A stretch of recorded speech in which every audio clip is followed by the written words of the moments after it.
Internet বন্ধে কারা জড়িত ছিল তাদের প্রত্যেককে আইনের মাধ্যমে শাস্তির আওতায় আনা হবে। এখন কি করতে হবে, 24 ঘন্টার মধ্যে সচিবদেরকে নির্দেশ দিছে, সংশ্লিষ্ট ডিপার্টমেন্টকে নির্দেশ দিছে যে ইন্টারনেট বন্ধে জড়িত কারা। সাবেক প্রধানমন্ত্রী শেখ হাসিনা তিনি স্বয়ং তার একমাত্র পুত্র সজীব ওয়াজেদ জয়ের বিরুদ্ধে অবস্থান নিয়েছেন। যদি বলেন কেন, স্পষ্টত সেটি দৃশ্যমান। ডক্টর ইউনূস ভারতের সাথে কেমন করবেন, ভারতের সাথে আমাদের যে প্রভুভৃত্যের সম্পর্ক সেটা থেকে দেশকে বের করে আনতে পারবেন কিনা, বা তার সেই ইন্টেনশন আছে কিনা, বা ইন্টেনশন থাকলেও তিনি সফল হবেন কিনা, এই কথাগুলো একটু বলতে চাই। 15 আগস্ট ঘিরে আওয়ামী লীগের অবাক করা পরিকল্পনা, আমরা আশ্চর্য, আমরা হতভম্ব যে আওয়ামী লীগের কত বড় ধৃষ্টতা, কত বড় সাহস। 15 আগস্ট ঘিরে দেশব্যাপী তারা আবার সক্রিয় হতে চায়। আমরা দেশরত্ন শেখ হাসিনাকে সসম্মানে দেশে ফিরিয়ে আনার জন্য অহিংস আন্দোলন করব। আমরা কখনোই কোন একটা সরকারকে, কোন একটা সমাজকে ক্ষতিগ্রস্ত করার জন্য, কলুষিত করার জন্য এই ধরনের দুই একটা শামসুদ্দিন আহমেদ মানিকই যথেষ্ট। শেখ হাসিনার টেলিফোন একটি ফাঁস হয়েছে, আমি টেলিফোন বার্তাটি আপনাদেরকে এখন শোনাচ্ছি অন্য একটা ফোন থেকে। দর্শক, এবার ভারতকে কঠিন জবাব দিল ডক্টর মোহাম্মদ ইউনূস। তিনি কিন্তু ক্ষমতায় আসার আগেও একবার ভারতের একটি মিডিয়ায় কিন্তু তাদেরই বিরুদ্ধে কঠিন একটি জবাব দিয়েছিল। তো প্রিয় দর্শক, তিনি ভারতকে উদ্দেশ্য করে ঠিক কী বলেছে এবং এর প্রতিক্রিয়া স্বরূপ ঠিক কী ঘটতে পারে, দর্শক সেটি আশা করছি আপনারা একটু পরেই জানতে চলেছেন। এমনকি এরই সাথে সাথে সাবেক টেলি এবং ডাক যোগাযোগ প্রতিমন্ত্রী পলকের 12টা বাজিয়ে দিল সমন্বয়ক, অর্থাৎ এখন উপদেষ্টা নাহিদ ইসলাম। তো দর্শক, পলক মন্ত্রীকে কেন্দ্র করে নাহিদ ঠিক কী পদক্ষেপ গ্রহণ করতে চলেছে, দর্শক সেটিও জানতে চলেছেন। এরই ধারাবাহিকতায় আপনারা কিন্তু সকলেই বিচারপতি মানিককে চেনেন। দর্শক, তার একটি ইন্টারভিউ কিন্তু মারাত্মকভাবে ভাইরাল হয়েছিল, যেখানে তিনি উপস্থাপিকার সাথে ভীষণভাবে বাজে ব্যবহার করে। তো দর্শক, সেই বিচারপতি মানিককে কেন্দ্র করেও নতুন এক নির্দেশ এসেছে। তো দর্শক, এখন এই বিচারপতি মানিকের ঠিক কী হতে চলেছে সেটিও আপনারা জানবেন। তো আমি আর বেশি কথা বাড়াবো না, ভিডিও শুরুতে আপনাদের আরও যে ভিডিওগুলোর অংশবিশেষ দেখিয়ে শুরু করেছিলাম সেই ভিডিওগুলোর বিস্তারিত আলোচনা দেখাবো। তবে তার আগে বলি, যারা এখনও চ্যানেলটি সাবস্ক্রাইব করেননি সকলে চ্যানেলটি সাবস্ক্রাইব করে পাশে থাকা বেল আইকনটি বাজিয়ে দিবেন। আর যারা ইতিমধ্যেই সাবস্ক্রাইব করে রেখেছেন তাদের সকলকে অসংখ্য ধন্যবাদ। তো চলুন একটি লাইক দিয়ে আমরা ধারাবাহিকভাবে সবগুলো ভিডিওর বিস্তারিত আলোচনা দেখে আসি। কোনো একটা সরকারকে, কোনো একটা সমাজকে ক্ষতিগ্রস্ত করার জন্য, কলুষিত করার জন্য এই ধরনের দুই একটা শামসুদ্দিন আহমেদ মানিকই যথেষ্ট। মানে এই লোকটার রুচি, এই লোকটার শিক্ষা মানে কতটা নিম্ন পর্যায়ের হতে পারে, এটা ওনার সঙ্গে আপনি যদি 10 মিনিট কথা না বলেন তাহলে বুঝবেন না। উনি কিন্তু আবার নিজেকে মুক্তিযুদ্ধের দাবি করেন। এবং আমি আরেকদিন অন্য একজন মুক্তিযোদ্ধার কণ্ঠে একটা টকশোতে বলতে শুনেছিলাম যে উনি কোথায় মুক্তিযুদ্ধ করেছেন এটা তার খুব আগ্রহ। পুরো মুক্তিযুদ্ধের সময়টা উনি ছিলেন ব্রিটেনে, উনি হলেন বীর মুক্তিযোদ্ধা, একটা সার্টিফিকেট বাগিয়ে নিয়েছেন। এরকম নির্লজ্জ বেহায়া লোকগুলো এই সোসাইটিতে গত সরকারের আমলে সম্মানিত হয়েছে, পুরস্কৃত হয়েছে, রাষ্ট্রীয় বিভিন্ন অনুষ্ঠানে তারা দাওয়াত পেয়েছে। এবং বিগত যে সরকার ছিল, মানে শেখ হাসিনার যে সরকার ছিল, আওয়ামী লীগের যে সরকার, তারা এই সমস্ত লোকদেরকে প্রতিনিয়ত সামনে তুলে এনেছে এবং এইগুলো এনেছে বলেই কিন্তু তাদের আজকে এই দুরবস্থা। আমি মনে করি পুরো এই কোটা সংস্কার আন্দোলনে শামসুদ্দিন চৌধুরী মানিক যে নেতিবাচক ভূমিকা পালন করেছে বিভিন্ন টকশোতে, বিভিন্ন জায়গায়, আমি মনে করি যে ওনার আসলে বিচার হওয়া উচিত। এই ভদ্রলোক এখন কোথায়? কারণ এভাবে ওর মতো এভাবে ঢালাভাবে এই আন্দোলনকারীদের রাজাকারের বাচ্চা এই শব্দটা আর কেউ উচ্চারণ করে নাই, এত ঢালাভাবে আর কেউ করে নাই। আমি মনে করি এই লোককে অতি দ্রুত বিচারের আওতায় আনা উচিত। উনি যতদিন মুক্ত থাকবেন, আমার ধারণা এই সমাজের জন্য ততদিনই উনি বিপদ বয়ে আনবেন। মানে আমার জীবদ্দশায় বাস্তবে এমন সিনেম্যাটিক দৃশ্য আমার মনে হয় না যে আপনারা কেউ দেখছেন, শুনছেন। পৃথিবীর বিভিন্ন দেশের ইতিহাস চোখের পলকে, পলক কোথায় চলে গেল আর নাহিদ কোথায় চলে আসলো। কিন্তু দেখেন, জাস্ট একটা সপ্তাহ এদিক সেদিক, আজকে আইসিটি প্রতিমন্ত্রী সাবেক পলক ব্রো, ওনার চেয়ারে আছে নাহিদ, আজকে বসছে। বৈশা প্রথম যে সিদ্ধান্তটা নিছে পলক ব্রোকে লটকানোর। তবে ডাইরেক্টর এখন আমাদের মতন কথা বলার সুযোগ নেই। যখন আপনি উপদেষ্টা হবেন, ভাষা ব্যবহার সংযত হতে হবে, আইনের মানে ধারার মধ্যে আইনা লটকাইতে হবে। তো সেই লটকানোর ব্যবস্থাই করা হচ্ছে অলরেডি। এই লটকের ভয়ে বিটিআরসির অনেক কর্মকর্তা, ঊর্ধ্বতন আমলা যারা আছে নাই হয়ে গেছে। কয়েকটারে কালকে থেকে ধরা হয়েছে, আর বাকিরা কারা তাদের সম্পর্কে জানতে চাচ্ছে, তবে আমরা জানি বলে ফেলাই, এটা পলক ব্রো শুধু একা না, এটা হচ্ছে টোটাল লাস্ট যে সরকার ছিল শেখ হাসিনা সরকারের ঊর্ধ্বতন স্বরাষ্ট্রমন্ত্রী কানেক্টেড, তথ্যমন্ত্রী, তারপর হচ্ছে খোদ শেখ হাসিনা সাবেক প্রধানমন্ত্রী তিনি সহ বাকি যারা ছিলেন, এটা একদম ঊর্ধ্বতন মহলের সিদ্ধান্ত বা প্রশাসনিক ছিল। কোনটা? নাহিদ বলতেছে যে আপনার ইন্টারনেট বন্ধে কারা জড়িত ছিল তাদের প্রত্যেককে আইনের মাধ্যমে শাস্তির আওতায় আনা হবে। তো এখন কি করতে হবে? 24 ঘন্টার মধ্যে সচিবদেরকে নির্দেশ দিছে, সংশ্লিষ্ট ডিপার্টমেন্টকে নির্দেশ দিছে যে ইন্টারনেট বন্ধে জড়িত কারা। তো নাহিদের বক্তব্য হচ্ছে যে এই মুহূর্তে ইন্টারনেট বন্ধটা এটা ডিজিটাল হিউম্যান রাইটস লঙ্ঘন। এটা বাস্তব। আজকের দিনে ইন্টারনেট শুধুমাত্র বিনোদনের জায়গা না, মানুষের জানার জায়গা, শেখার জায়গা, রুটি রুজির জায়গা। আর যেই মুহূর্তে ইন্টারনেট বন্ধ করছিল ওই মুহূর্তে সবচেয়ে ভয়াবহ বিষয়টা ছিল কোনটা? যে ইন্টারনেট বন্ধ করে তখন কিন্তু কারফিউ জারি ছিল। পুলিশ, ডিবি, র্যাব এই 3 বাহিনী, পাশাপাশি বিডিআর, আনসার, অনেকেই তারা একটা ব্লক রেড চালাইছিল। আর সেই ব্লক রেডের মধ্যে অনেক মানুষকে মারা হয়েছে। আর এই দৃশ্যগুলো যেন সামনে না আসে সেই জন্য ইন্টারনেট বন্ধ করে দেওয়া হয়েছিল। কিন্তু সত্যের ঢোল আপনি ভাইসা উঠছিল। এখন দেখেন নাহিদ বলছে যে এই মুহূর্তে গতকালকে তার প্রথম কার্যদিবস ছিল। ডাক টেলিযোগাযোগ মন্ত্রণালয়ে যাওয়ার পরে তার মন্ত্রণালয়ে বৈঠক ছিল। বৈঠকে সে বলছে ইন্টারনেট বন্ধ হচ্ছে মানবাধিকার লঙ্ঘন। আন্দোলনের সময় মানবাধিকার লঙ্ঘন ক্ষুব্ধ হয়েছে। 24 ঘন্টার মধ্যে কার নির্দেশে ইন্টারনেট বন্ধ করা হয় তা বের করতে হবে। আর অতি উৎসাহী হয়ে এই সেক্টরের কোন কর্মকর্তারা ইন্টারনেট বন্ধে সহযোগিতা করেছেন তাও খতিয়ে দেখতে হবে, একদম শিকড় পর্যন্ত যেতে চায়। তার বক্তব্য হচ্ছে যে 24 ঘন্টার মধ্যে আমাকে এই প্রতিবেদন আমার সামনে বের করে আনবেন। আর একটা কমিটিও গঠন করা হয়েছে, মন্ত্রণালয়ের অতিরিক্ত সচিব একেএম আমিরুল ইসলাম।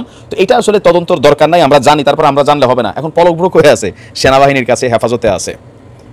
তথ্য অনুযায়ী বাংলাদেশের 90 জন এমপি এবং মন্ত্রী বাংলাদেশ ছেড়ে পালাইছে, কারণ তারা জানে যে প্রত্যেককেই আইনের মুখোমুখি করা হবে। কারণ লুটপাট তো করছে, বাট কল্পনা করে নাই যে এগুলো আবার বমি করতে হবে। তো দেখা যাক আমাদের পলক ব্রোকে কি শাস্তির মুখোমুখি হতে হয়। তবে আমি একটা কথা বলি, দেখেন যে যেভাবে নেন, বর্তমান আওয়ামী লীগ মন্ত্রিসভার মধ্যে 2 জন মানুষ আমি তাদেরকে মন থেকে পছন্দ করি। এখন ধরেন আমরা যারা রাজনীতি করি বা যারা পদ পদবিতে আছেন, আপনি আপনার দলের সিদ্ধান্তের বাইরে যাওয়ার সুযোগ নাই। স্বাস্থ্যমন্ত্রী শামতুল আল সেন, এই লোকটা যখন থেকে আসছে, আপনি যেই দলই করেন, শতভাগ চেষ্টা করছে এই স্বাস্থ্য মন্ত্রণালয়টারে আসলে পরিষ্কার করার জন্য বা সামহাও এটাকে ডেভেলপ করার জন্য। বাট বাটে বেড়ে গেছে কি এইবারই এই মানুষ প্রথমবার সম্ভবত আওয়ামী লীগের নির্বাচন করলো, এমপিও হইল, এখন পরিস্থিতির কারণে তিনি বাটে আছেন। গোপালগঞ্জ আওয়ামী লীগ সেনাবাহিনীর গায়ে হাত তুলে যে চরম অপরাধ করেছে, দ্রুত সেটা বুঝতে পেরে আজকে আনুষ্ঠানিকভাবে ক্ষমা চেয়েছে। এবং এই ক্ষমা চাওয়ার বিষয়টি এসছে ভারত থেকে। শেখ হাসিনা, তাদের নেত্রী শেখ হাসিনা দ্রুত আপোষ করার ক্ষমা চাওয়ার নির্দেশ দিয়েছে। তারা বলেছে যারা সেনাবাহিনীর গাড়ি ভেঙেছে, যারা গায়ে হাত তুলেছে, অস্ত্র কেড়েছে, তারা দুষ্কৃতিকারী, তাদের দায়িত্ব নেবে না। সেই অনুযায়ী দর্শক নিশ্চয়ই দেখেছেন যে কাল রাতেই কিন্তু অভিযান চরম ছিল এবং একটার পর একটা গাড়ি যাচ্ছিল, সেই দৃশ্যগুলো কিন্তু আমরা দেখেছি। তারপরে বেশ কিছু দুষ্কৃতিকারীকে ধরে তাদের যে পেদানি দেওয়ার সেই দৃশ্য সামাজিক যোগাযোগ মাধ্যমে কালকে দেখেছে। ধারণা করা হচ্ছিল যে সেনাবাহিনীর সম্ভবত নির্বিচারে একটি অভিযান চালাবে, চিরুনি অভিযান চালাবে। কিন্তু অভিযান চালিয়েছে সত্য 30-35 জনকে আটক করেছে, কিন্তু তাদের দায় আওয়ামী লীগ নিচ্ছে না, যার ফলে বড় ধরনের একটি বাঁচা বেঁচে গেছে আওয়ামী লীগ।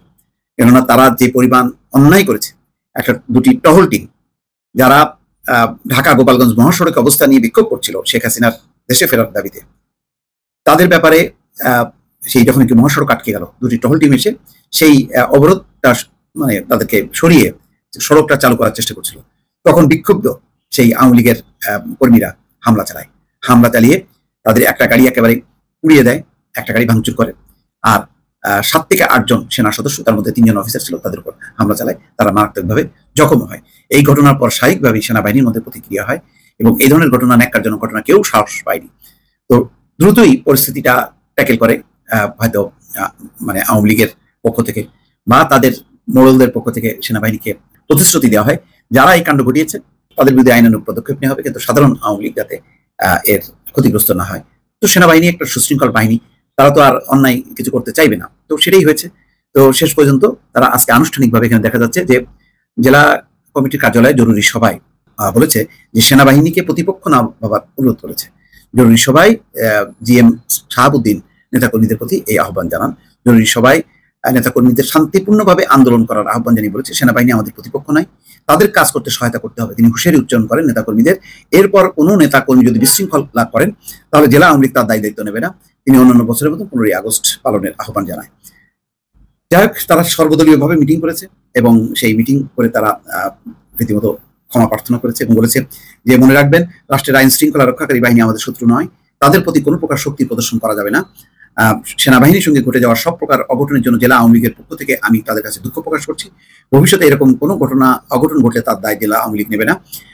যে এই ধরনের ঘটনা ঘটাবে আমরা তাকে দুষ্কৃতিকারী হিসেবে আইন শৃঙ্খলা বাহিনীর হাতে তুলে দেব। তো এই হচ্ছে অবস্থা।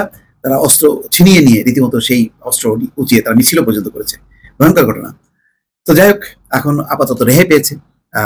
এখন তারা শান্তিপূর্ণভাবে যদি আন্দোলন করে, অন্তর্বর্তী সরকার তো কাউকে আন্দোলন করতে না করেনি, কিন্তু সেটা শান্তিপূর্ণ হতে হবে, নিয়ম মাফিক হতে হবে, কোনো হামলা করে পার পাওয়া যাবে না, এটা পরিষ্কার। ডক্টর ইউনূস ভারতের সাথে কেমন করবেন, ভারতের সাথে আমাদের যে প্রভুভৃত্যের সম্পর্ক সেটা থেকে দেশকে বের করে আনতে পারবেন কিনা, বা তার সেই ইন্টেনশন আছে কিনা, বা ইন্টেনশন থাকলেও তিনি সফল হবেন কিনা, এই কথাগুলো একটু বলতে চাই। শুরুতে আমি যেটা করব সেটা হলো, ডক্টর ইউনূস ভারতীয় অনেকগুলো টিভি চ্যানেলের সাথে কথা বলেছেন, বা পত্রিকারও তো এখন ভিডিও ফরম্যাট আছে। আমি অনেকগুলো ইন্টারভিউ শুনলাম। আমি প্রায় বলি আপনাদেরকে একটা কথা, সেটা হচ্ছে কন্টেন্ট বললে হবে না। ডক্টর ইউনূসের কিছু ইন্টারভিউ আপনারা একটু দেখুন, ওনার বডি ল্যাঙ্গুয়েজ দেখুন, ওনার ফেশিয়াল এক্সপ্রেশন দেখুন, ওনার ইনফ্লেকশন অফ হিজ ভয়েস, মানে ওনার ইন্টোনেশন, স্ট্রেস দেখুন, তাহলে বুঝবেন ডক্টর ইউনূস কিভাবে ভারত সম্পর্কে তার ধারণা কি। মানে ইউ উইল বি অ্যামেজড। আমাদের মনে যে কথাগুলো আছে অত্যন্ত চমৎকারভাবে, অত্যন্ত স্ট্রংলি তিনি সেগুলো বলেছেন। উনি কি বলেছেন, দু একটা জায়গা আমাদের ভারত মূলত যে প্রশ্নগুলো সবাইকে করার চেষ্টা করছে, তারা তাদের দেশের ভেতরে যে কথাগুলো বলার চেষ্টা করছে, অলমোস্ট সব প্রশ্নগুলো ডক্টর ইউনূসকে করেছিলেন, এবং ডক্টর ইউনূস কি জবাব দিয়েছেন বা আমরা আগে শুনে নেই, তারপরেই বুঝবেন উনি কেমন করেছেন। সেটা হলো এরকম, একটা মারাত্মক প্রশ্ন প্রথমেই ওনাকে করা ছিল, মারাত্মক একটা জবাব দিয়েছেন। প্রশ্নটা হচ্ছে, ভারত বাংলাদেশে এই জঙ্গিবাদ বিরোধী এটা সেটা, মানে শেখ হাসিনা সরকারকে তারা প্রশংসা করার ক্ষেত্রে জঙ্গিবাদ দমন করেছেন, ইসলামী মৌলবাদ দমন করেছেন, এগুলো নিয়ে ভারতের কনসার্ন আছে। আপনার যে সরকার হবে সেই ক্ষেত্রে ভারত কি একই রকম টেনশন ফ্রি থাকতে পারে? ডক্টর ইউনূস জবাব দিচ্ছেন এরকম, ভারত যদি সবকিছু আগের মতো করে চায় তাহলে তার মতোই কাউকে খুঁজে নেওয়া উচিত। মানে একদম ব্লেটেন্টলি উনি ঠিক এইরকম একটা কথা বলে দিয়েছেন, শেখ হাসিনার মতো কাউকে আমার দরকার। তার মানে ডক্টর ইউনূসের কাছে শেখ হাসিনার কাছে যা চাওয়া হয়েছে, যেভাবে চাওয়া হয়েছে সেভাবে চাওয়া যাবে না। হি ওয়াজ সো অ্যানয়েড। প্রশ্ন হচ্ছে, বাংলাদেশের র্যাডিক্যালিজম বাড়বে কিনা। খুব ব্রিলিয়ান্টলি ডক্টর ইউনূস বলছেন, র্যাডিক্যালিজম শেখ হাসিনা যাওয়ার সাথে সাথে শেষ হয়ে যাবে বলে তিনি বিশ্বাস করেন, কারণ এই র্যাডিক্যালিজম রাদার শেখ হাসিনা তৈরি করেছিল ভারতকে ভয় দেখিয়ে, তাকে দিয়ে তার সমর্থন অব্যাহত রাখার জন্য। এক ধরনের ইনস্টেবিলিটি বাংলাদেশে আছে। যখন তিনি ইন্টারভিউ দিচ্ছেন তখন দেশে আসেননি, দেশে মানে স্বৈরাচারের পতনের পর সংকট হচ্ছিল, তখন তিনি আবারও বলছেন এটা স্বৈরাচারী ব্যবস্থার ইনস্টেবিলিটি, যে অ্যাপারেন্টলি স্টেবল দেখা গেল একটা স্বৈরাচারী ব্যবস্থায় স্টেট কোনোদিন স্টেবল হয় না। সো এটার প্রধান মেডিসিন হচ্ছে গণতন্ত্র, এবং তিনি সেটা নিয়েই কাজ করতে যাচ্ছেন, সেটাই আসবে, এবং উনি বিশ্বাস করেন ইনস্টেবিলিটি থাকবে না। তারপরে বলা হয়েছে, ইন্টারেস্টিং, যে ইসলামিস্ট বা এক্সট্রিমিস্ট এলিমেন্টরা শেখ মুজিবুর রহমানের মূর্তি বা স্ট্যাচু ভেঙে ফেলছে, ওটাকে খুব কনফিডেন্টলি বলছেন ফাদার অফ দ্য নেশন ইত্যাদি ইত্যাদি। ডক্টর ইউনূস বলছেন ভেরি স্মার্টলি, এটার জন্য হাসিনাকে ব্লেম করুন, কারণ তিনি এমন পরিস্থিতি তৈরি করেছেন যার জন্য এমনটা হচ্ছে। তিনি এত তিক্ততা তৈরি করেছেন যে মানুষ সেটার বহিঃপ্রকাশ এভাবে ঘটাচ্ছে। আইনশৃঙ্খলা পরিস্থিতি কলাপস করছে ফর দ্য টাইম বিং। উনি বলবেন হ্যাঁ এটা সত্য, এটা আমাদেরকে কন্টেইন করতে হবে, কন্ট্রোল করতে হবে, কিন্তু এটাও হয়েছে তার কারণে, কারণ তিনি তার সিস্টেমটাকেই এমনভাবে তৈরি করেছেন যেটা আসলে সিস্টেমটাই নষ্ট হয়ে গেছে। সো এখন একটা ভ্যাকিউমে এই পরিস্থিতি তৈরি হয়েছে। সবচেয়ে গুরুত্বপূর্ণ যে কথাটা বলেছেন সেই জায়গায় আসছি, এটা নিয়ে আমরা অনেকে আলোচনা করেছি, আমি আসবো। এছাড়া উনি বলেছেন বাংলাদেশের তরুণ সমাজ ক্ষুব্ধ হয়ে আছে, বাংলাদেশ স্টেবল হওয়ার জন্য তাদেরকে তাদের প্রাপ্যগুলো দিতে হবে। এর মধ্যে উনি খুব ব্রিলিয়ান্টলি যেটা করেছেন যে এরা পরপর 3টে ইলেকশনে, মানে বাংলাদেশে কোনো তরুণ, মানে আমরা একটা হিসাব করেছিলাম, উনি বলছেন বাংলাদেশে কোনো তরুণ ভোট দিতে পারে নাই। আমরা খেয়াল করি 2008 সালে যে ভোট হয়েছিল, এটাকে আমরা ফেয়ার যদি ধরে নেই, তাহলে তার কারো বয়স যদি 18 বছর থাকে, তাহলে শেষবার ভোট দিতে পেরেছে, মানে আমরা সুষ্ঠু ভোট বলি না, ভোট মানে সব অবাধ নিরপেক্ষ অংশগ্রহণমূলক সবকিছু। ভোট দিতে পেরেছিল যিনি, তার বয়স এখন কমপক্ষে 34 বছর। এর নিচের পুরো জনগোষ্ঠী এই দেশে ভোট কাকে বলে সেটা তারা জানে না। এবং এই ডিস্টেবিলাইজেশন বা ইনস্টেবিলিটির প্রসঙ্গে এসেছিল, বাংলাদেশের ইনস্টেবিলিটি হলে সেটার প্রভাব কি হতে পারে, এই জায়গাটা আমরা একটু খেয়াল করি। আমরা অনেকেই ঠিকভাবে এটা আনিনি। আমরা বলেছিলাম যে বাংলাদেশ যদি খুব বেশি স্টেবল না হয় তাহলে ব্লা ব্লা ব্লা।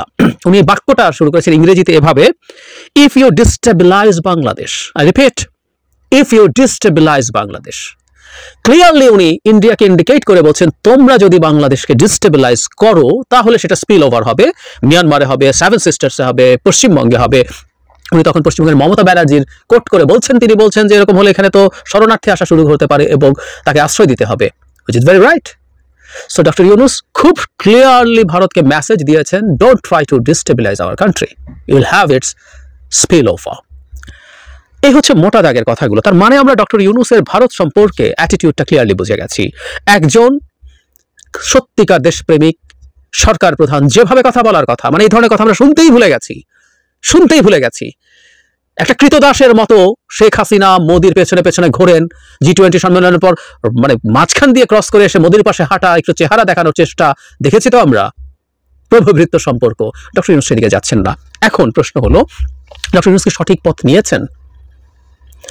আমি ব্যক্তিগতভাবে মনে করি উনি একেবারেই রাইট ট্র্যাকে আছেন। কারণ হলো বাংলাদেশে এই মুহূর্তে যে জনগণ আছে তার, আমি জানি না কত পার্সেন্ট হতে পারে, কিন্তু আমি একেবারে কমপক্ষে ধরলেও 80% বা তার চেয়ে বেশি মানুষ ভারতকে তীব্রভাবে, ভারতের প্রতি ক্ষুব্ধ, কেউ ভারতের প্রতি বিরক্ত, এমনকি অনেকেই ভারতকে ঘৃণা করে।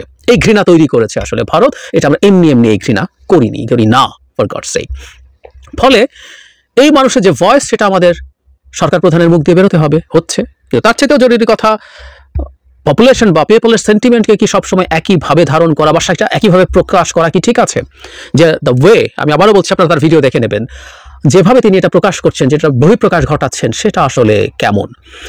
আমি মনে করি ভারতের সামনে নতজানু হয়ে কিছু অর্জন করা যাবে না, কোনোভাবেই অর্জন করা যাবে না। আমি আমার জায়গা থেকে যতটুকু সম্ভব আমি এটা বলার চেষ্টা করেছি, ভারতকে আসলে ভয় পাইয়ে দিতে হবে। ভারতকে অবশ্যই ভয় পেতে হবে, কারণ আমরা যেমন তার প্রতিবেশী, তারাও আমাদের প্রতিবেশী। ফলে আমরা আমাদের প্রতিবেশীর অস্তিত্ব অস্বীকার করতে পারবো না, প্রতিবেশী চেঞ্জ করতে পারবো না। সুতরাং ভারতের অনেকগুলো কনসার্ন আছে, সেগুলো আমাদেরকে অ্যাড্রেস করতে হবে, আই অ্যাগ্রি। ঠিক একইভাবে ভারতকে আমাদের কনসার্ন অ্যাড্রেস করতে হবে। এই দেশের গণতান্ত্রিক প্রসেসে ব্যারিয়ার তৈরি করে একটা স্বৈরাচারীকে ক্ষমতায় রেখে যে কোনো কিছু যাচ্ছে তাই মতো করে ফেলা, যাতে আমাদের দেশের কোনো গেইনিং নেই, শুধুমাত্র তার গেইনিং ছাড়া, এই খেলা আর চলবে না। ভারতকে ভয় পেতে হবে, ভয় পেতে হবে যে তুমি এটা যদি করো তোমার অবস্থা এই হবে। আজকে ভারতের যে ডিজাস্টারাস সিচুয়েশন হলো, আমি দেখলাম সারা পৃথিবীতে আলোচনার বিষয় এটা। আমি বেশ কয়টা ইন্টারন্যাশনাল নিউজ পোর্টাল, নিউজ পেপারের সাথে কথা বলেছি, টিভি চ্যানেলের সাথে কথা বলেছি দু একটা, সেখানেও দেখলাম এটাই গুরুত্বপূর্ণ প্রশ্ন যে ভারত কিভাবে এরকম ফেল করলো। তখন আমি বলেছি ভারত ফেলের মধ্যে আছে, বাংলাদেশেও ফেল করে গেছে, ভারত এটা টের পায় নাই। যতদিন শেখ হাসিনাকে দেখা গেছে যে ভারতকে সফল মনে হচ্ছিল, নো, এভাবে কেউ সফল হতে পারে না। আজ হোক কাল হোক, শেখ হাসিনা এবার না পড়লো, কিছুদিন পরই পড়তো, আবার পড়লেই ভারতের প্রতি যে তীব্র ক্ষোভ বিদ্বেষ আছে সেটা ভেসে আসতোই, কোনো অল্টারনেটিভ নেই। সুতরাং ভারত, তার সাথে নতজানু হয়ে কিছু অর্জন করা যাবে না। ভারত আমাদেরকে একটা স্বাধীন রাষ্ট্র হিসাবে, আমাদের পলিসি আছে, আমাদের জনগণ আছে, আমাদের জনগণের চাওয়া আছে, সেগুলো অ্যাড্রেস করে যদি সম্পর্ক তৈরি করতে চায় তাহলে ভারত সম্পর্ক তৈরি করবে। এবং আমি মনে করি এবং আমি বিশ্বাস করি অন্তত তার কিছু স্বার্থের হিসেব নিকাশ আছে, কারণ বাংলাদেশ অত্যন্ত সিরিয়াসলি ইম্পর্টেন্ট একটা স্ট্র্যাটেজিক পজিশনে ভারতের পয়েন্ট অফ ভিউ থেকে বাংলাদেশ বসে আছে। সুতরাং ভারতকে আসলে বাংলাদেশের সাথে কাজ করতে হবে, নেগোশিয়েট করতে হবে। আমরা দেখেছি বাংলাদেশে ডক্টর ইউনূস শপথ নেওয়ার প্রায় সাথে সাথেই নরেন্দ্র মোদী টুইট করে শুভেচ্ছা জানিয়েছেন। যদিও আমরা ভুলবো না তাদের অ্যাটিটিউড, কারণ প্রথম যে স্টেটমেন্ট দিয়েছিল জয়শঙ্কর, আমি সেটার উপরে ভিডিও করেছি, আপনাদের মনে থাকার কথা, যে তিনি স্রেফ আওয়ামী বয়ান দিচ্ছেন, পুলিশ মারছে, ছাত্রলীগ মারছে, হিন্দুদের উপর আক্রমণ হচ্ছে, শত আন্দোলনকারী সাধারণ মানুষ এবং ছাত্রকে মেরে ফেলা হয়েছে অ্যাসল্ট রাইফেল দিয়ে গুলি করে, কোনো রকম টু শব্দ সেটা নিয়ে নেই। অথচ উচিত ছিল এই আপরাইজিংটাকে কনগ্রাচুলেট করা, তাকে অ্যাকোমোডেট করা, but they didn't do that. তারপরেও মোদিটা করেছেন, ভালো। তারা যদি তাদের বাস্তবতা বোঝে সবচেয়ে ভালো, না বুঝলে সেটা প্রাইস তারা পে করবে। আমরা এটুকু খুব স্পষ্টভাবে বুঝতে পারছি, জাতি হিসাবে আমরা বহির্বিশ্বে, বিশেষ করে ভারতের কাছে আমাদের যে আত্মমর্যাদা হারিয়ে ফেলেছিলাম এই ভদ্রলোকের নেতৃত্বে। প্রিয় দর্শক, আমি আশা করছি আপনারা সকলেই অত্যন্ত মনোযোগ সহকারে সবগুলো ভিডিওই দেখেছেন। এমনকি দর্শক, যদি এই ভিডিওগুলো সম্পর্কে আপনাদের কোনো মতামত থেকে থাকে তাহলে তো অবশ্যই জানাবেন। দর্শক, নিউজটি শেষ করছি এখানে, ফিরছি পরবর্তী নিউজে নতুন কোনো টপিকে। আল্লাহ হাফেজ।